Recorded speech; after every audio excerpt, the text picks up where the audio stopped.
l'occurrence, la question de la sortie, en fait, c'est vraiment la volonté de mettre fin aux énergies du passé. On est aujourd'hui face au fait que, par exemple, le diesel cause 50 000 morts par an.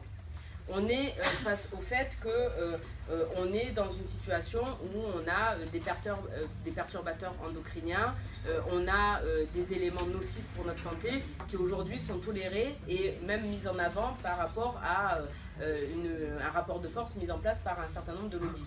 La transition écologique qui est voulue par Benoît Hamon, elle est de faire en sorte, bien entendu, qu'on mette fin à ces énergies pour le coup du passé, mais aussi qu'on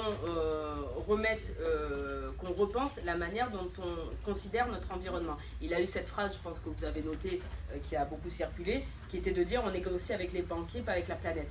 Donc la question du financement, je veux dire, elle ne se pose pas dans l'absolu en amont de la mise en place de ces mesures-là.